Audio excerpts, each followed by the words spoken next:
Hello and welcome to Newsmakers on CHCH Podcast. I'm your host, Louie Butko, and today I'm very pleased to be joined by investigative reporter for the Hamilton Spectator, Grant LaFleche.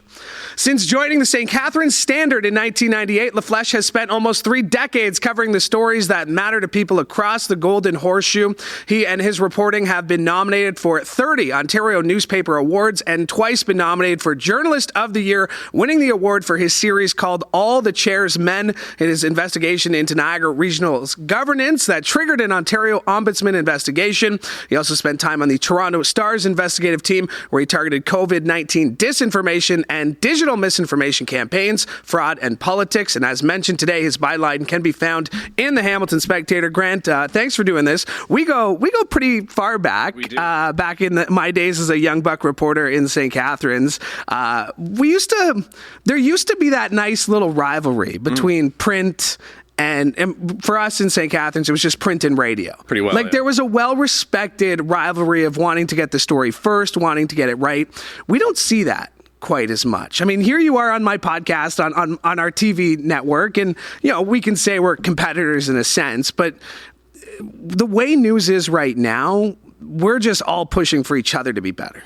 I think so. I think, back in the day when I didn't have as much gray hair and we were both probably a little thinner. Whoa, come on. Shots. Hey, listen. Seconds into the interview, you're taking shots. I said we're friendly now. We are. Come on. I mean, listen, back then I definitely was skinnier. I'll speak only for myself. All right. But I think back then there was a healthier news ecosystem. And it's actually, I think, better for the consumers of news, your viewers and your listeners and our readers, if you have robust news agencies that are competing with each other because you push me to be better, I push you to be better. And if you think about the days when you had competing newspapers in the same market or competing, news radio in the same market or television, you got better news. I think there's just not very much of us left. Cutbacks across all platforms, your palatial building here notwithstanding, has had this deleterious effect. So I think it is helpful, certainly, that, somebody like me can come on your show and we can talk about the issues of the day. We can hopefully get eyeballs directed to the Hamilton Spectator in this case, because I think we're reaching a tipping point with our news environment and our political environment that disinformation has become such a serious problem that we have to find any other way we got to find other ways to get the facts out to keep people informed, because we are that pillar of democracy. And if we fail, democracy fails. Well, democracy dies in darkness. We've Yes. heard that. We've heard the catchphrases, and it's so true, because a lot of what we've seen now, and we were just talking about this, is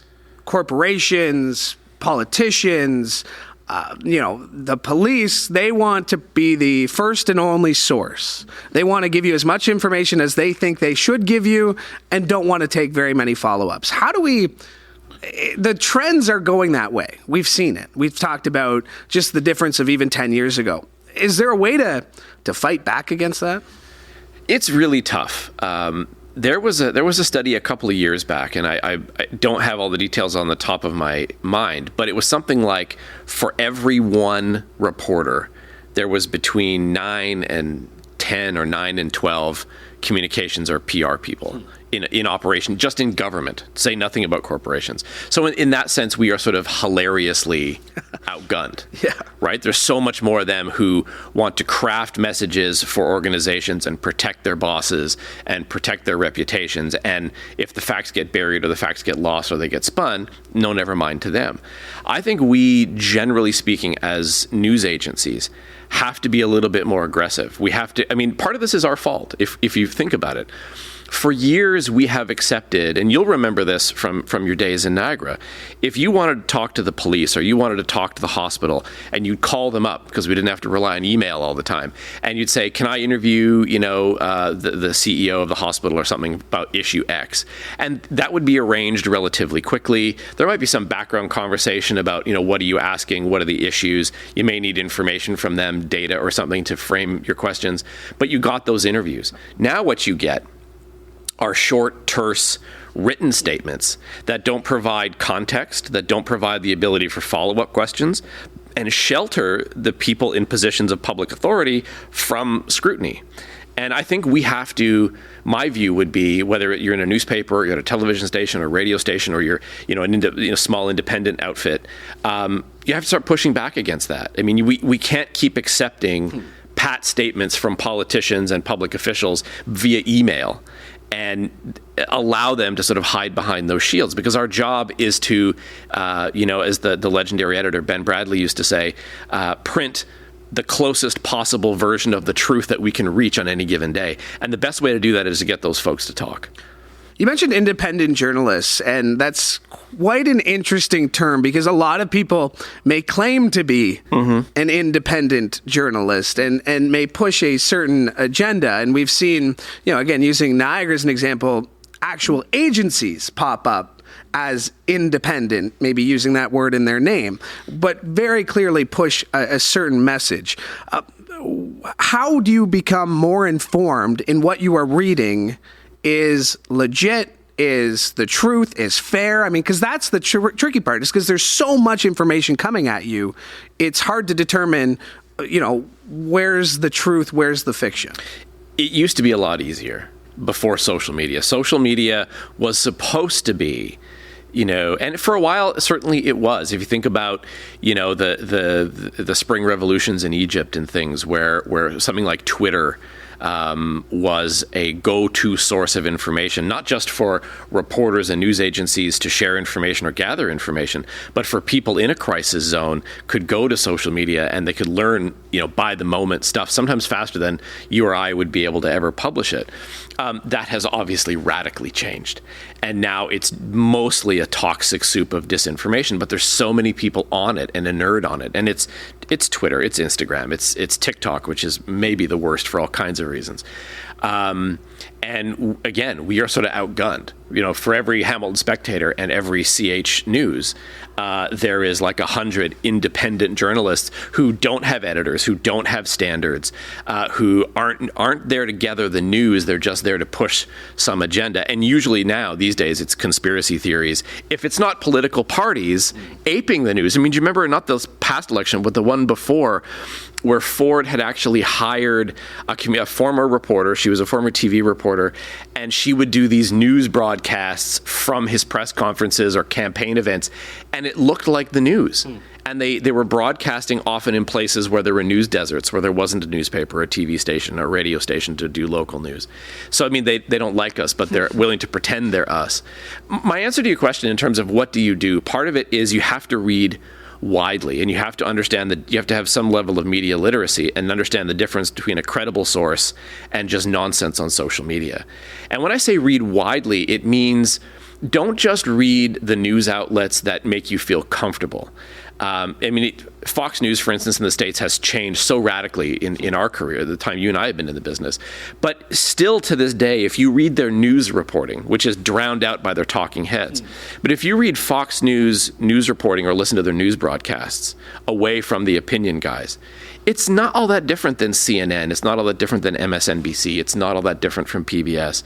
There might be slightly different emphasis. But what you do is you read widely. So don't just read, read the Hamilton Spectator. Please read the Hamilton Spectator. Watch CHCH. Watch CHCH.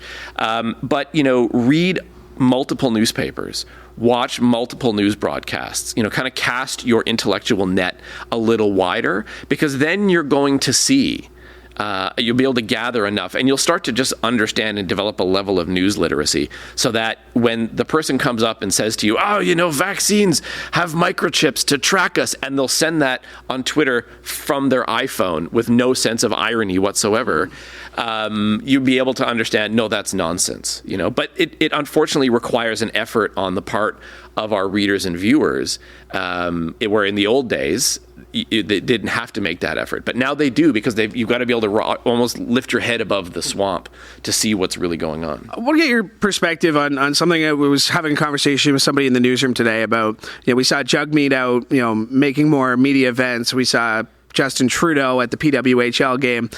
What percentage of a chance do you think we'll see a federal election in the year 2024?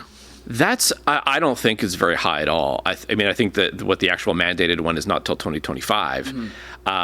It would be a whole podcast where we talk about how news agencies need to stop reporting on polls, because I think it's deleterious for elections and for our democracy. But given where Trudeau in particular is sitting in the polls, I don't know how anxious he is to get back into the fray. He's in the weakest electoral position we've ever seen him in if election was called today.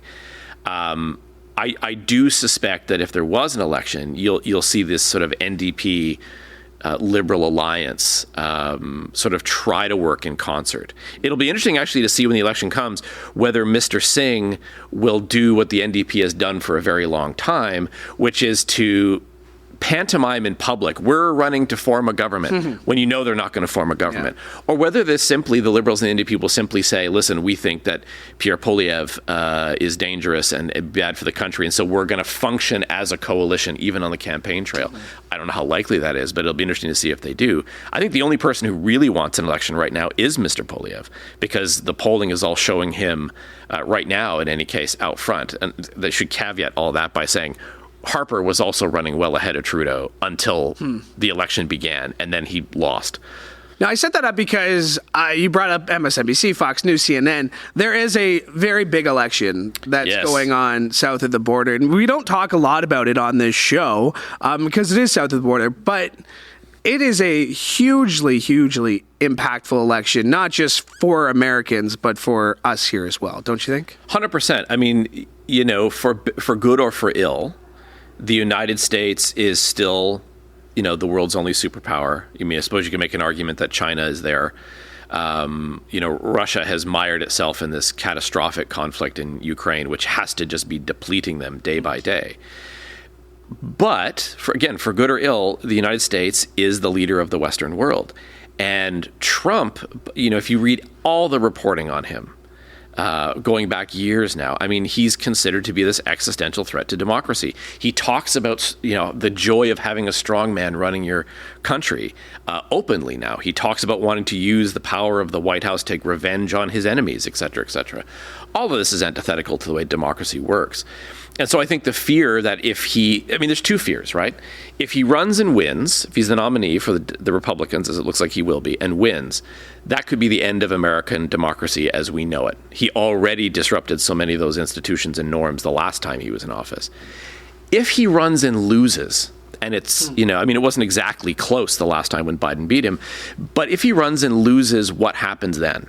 The last time he lost started an insurrection at the Capitol building. So I don't know. I think this is going to be very, very tense. And Canadian politicians are odd. We often will pride ourselves in Canada of not being as loud or reactionary or as aggressive as Americans, but we do tend to echo their political trends eventually. Liberals tend to echo the Democrats. Conservatives tend to echo the GOP at some level. So we could see whatever this election shapes up to be in the U.S., I think we'll eventually see a ripple in our own politics here. Well, because I've asked a couple of people this question about the Americanization of Canadian politics, and you are an Alberta guy. I am. So last night, images are coming out of Jordan Peterson, Tucker Carlson, and Danielle Smith looking very chumly. You had Tucker Carlson make a pretty homophobic joke on stage about the prime minister. To a big laugh in the room. I'm worried about the Americanization of politics, and then I see something like that. What did you see in an event like last night, and does something like that scare you, or should it scare people? I think, Alberta is, I was raised in Alberta. I am Albertan. I dress Albertan. I ride horses.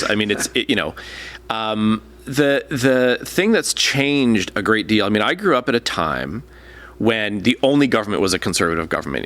It was Peter Lougheed, Don Getty, Ralph Klein, Dewar. It was all these guys. I don't think any of those premiers would recognize the UPC, Alberta's United Conservative Party, as a conservative government. They wouldn't have recognized Jason Kenney, quite honestly, I think, as a conservative government. And what you saw last night was a manifestation of this bizarre takeover of the conservative political movement in Alberta by a tiny reactionary fringe, calls itself Take Back Alberta. I mean, remember when Jason Kenney left office, he basically, who, was generally regarded as, not a great premier by the time he left, not just in Alberta, but everywhere.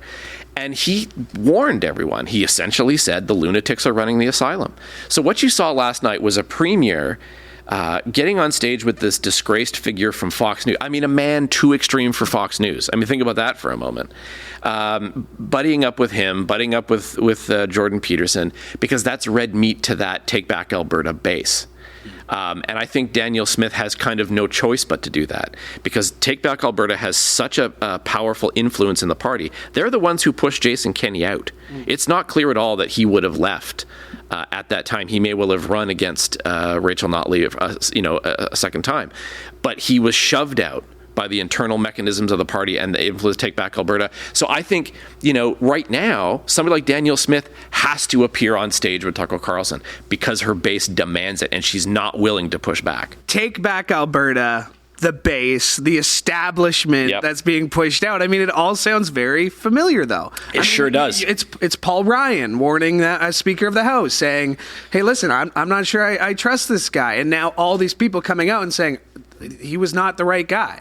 It's starting in Alberta, but I mean, we still have the Ford government here in Ontario, right? I mean, we're basically DeSantis' Florida sometimes, right? Well, I mean, Danielle Smith has talked a lot about how much she admires Ron DeSantis, and I mean, just to give you a sense for your viewers and listeners who are unfamiliar with Alberta politics, because as we all know, Ontario is the center of the known universe. There's a little Alberta. Just a little Alberta. I can hear that. Just a little. Your Alberta is showing. Just a little bit of my cowboy is showing. Alberta has some of the best natural parks in the country, right? In the Rocky Mountains, in the foothills. And a lot of the provincial regulations that protect the parks from being developed, being mined, being turned into suburbs or something, that was all done by a series of conservative premiers in my lifetime. When I was a small child, it was Peter Lougheed. Then it was Don Getty. Then it was even old King Ralph Klein, right? Because even though they were conservative, and even though, even to a modern liberal, they would seem too far right for them, they protected the environment. They understood how to protect people's rights. They didn't act out in sort of derogatory or discriminatory ways. They would be completely out of place, I think. They would be seen as kind of like a red Tory or something now. So, I mean, that's how far the pendulum has swung. And it is, I think, in large measure, or at least certainly under the influence of what's happened in the United States. I mean, you look at, for instance, Pierre Poilievre has come into a lot of criticism recently for his treatment of the press. And for several months, he's gone after reporters, especially he's gone after reporters from the Canadian press, news agency that both my paper and your station will use in our news coverage. And he's attacked them in a Trumpian-esque fashion. Not down the line of saying they're the enemy of the people. He's not gone that far. But it has echoes of that. And that all starts, to your point, that's all starting in the United States, and it's all being echoed here. All right, we've talked U.S. politics. We've talked Alberta politics. Yes. Let's get a little bit closer to home. Sure. You wrote about all the chairs men, which, I mean, I remember that time, that 2018, it feels like it was a lot longer ago. Yeah. And just randomly, I thought the other day, whatever happened to Andy Petrowski, first of all? Well, he predates. So for your listeners who know about that story, the sort of 2 or 3 years of almost daily scandalous news coming out of Niagara region at the time. The former Councillor Petrowski, he had to leave office after a series of scandals, culminating in the point where he sent pornography to like 100 people from his regional phone, including some reporters. Yeah. Some people in the CKTB news. Some people in the CKD newsroom, in fact, got it. We got it as well at the time. And he disappeared, and nobody's really heard from him. Yeah. He did show his face, though, during some of the larger anti-vax protests during the pandemic. The largest one, which was extremely controversial, he was on stage with sort of the local usual suspects in Niagara. Yeah. There was some charges recently. There was a court case recently. I believe one of the organizers is in Mexico now, though. Cullen McDonald, yeah. Yeah, he's in Mexico. But I do want to talk about Niagara regional governance because it's been in the headlines. Just the other day, we had Matt Cisco on this show, the mayor of St. Catharines, yes, former regional councillor, and he had made the argument, which we've heard from Niagara Falls Mayor Jim Diodati as well, that he believes a 4-city model for the Niagara region is the way to go. Yeah. You have studied governance. You have talked to David Siegel, I'm sure, more times. A lot. Yeah. Right? A political science expert who knows Niagara well. How do you see this shaking up? We saw the dissolution of Peel. We've seen the reversal on that. Do you actually think the Ford government will either listen to at least Mayor Cisco, Mayor Diodati?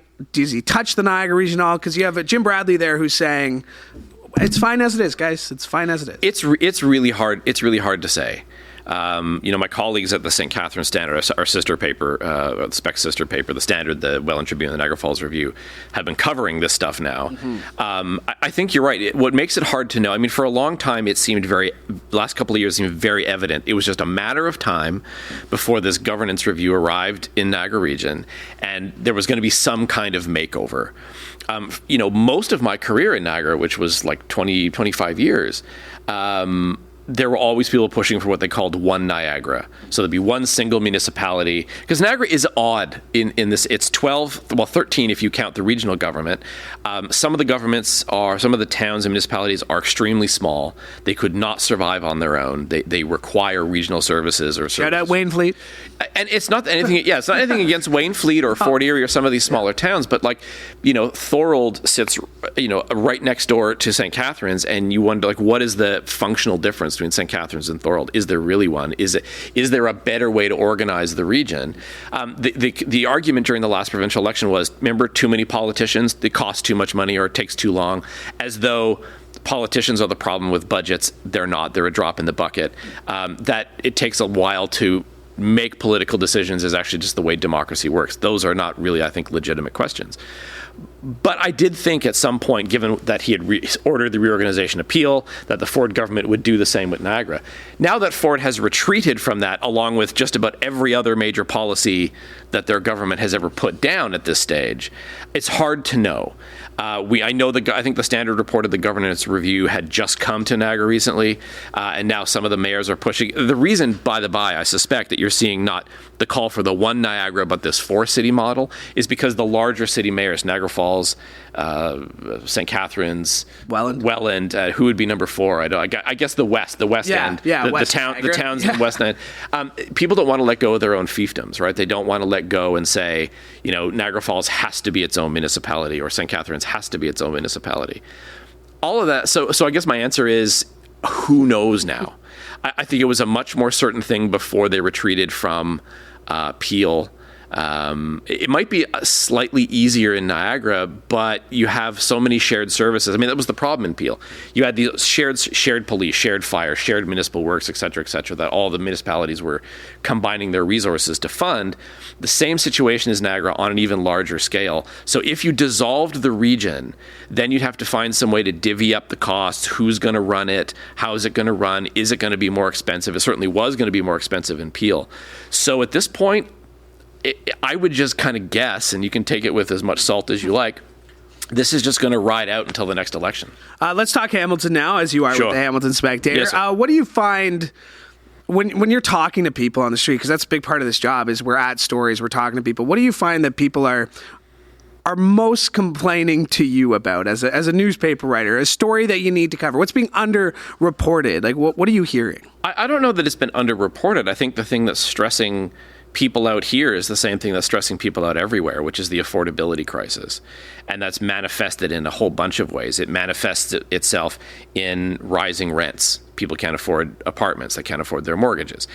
Even if you can, your grocery bills and your gas bills and your every other bill has shot up.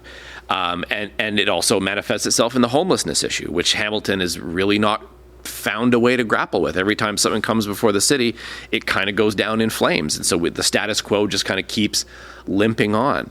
And I think that is what people are talking about. People want to see a solution to the affordability crisis. They want to see some action on the most evident manifestation of it, which is the homelessness crisis, the fact that you can't drive through town anymore without passing multiple homeless encampments wherever they're able to set them up. It's a severe problem in this city, and everybody knows it, and everybody feels it. And I think that until that can be fixed, and I don't think there's any silver bullet, don't get me wrong, but until we start to see concrete action that starts making that better, the discontent people feel with the state of things in the city is just going to continue. Do people put too much blame on municipal politicians for their day-to-day problems? Yeah, I mean, yes and no. I think sometimes people don't know what each level of government is responsible for. So you'll often see this, for instance, you will see ads from the federal conservatives who there'll be some new homeless thing in the news, right? There'll be some new encampment or some new aspect of that crisis that manifest. And the attack ads will say, this is life under Justin Trudeau's Canada or something. But it's not the prime minister who creates a homelessness problem in Hamilton.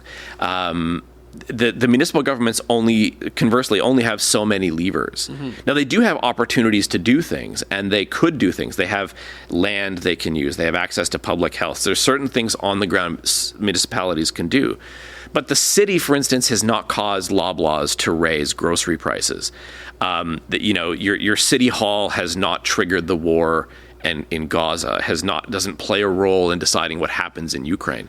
But I think there's so many things going on that upset people that they're going to protest or just point a finger at anybody in authority to say, you have to fix this, even though often the person they're pointing or the agency they're pointing that finger at really can't do much about that crisis. They need to understand who can do what and when and how. Well, it comes back to being a more informed citizens, more informed electorate, right? If you're going to the polls, you need to know what you're voting for.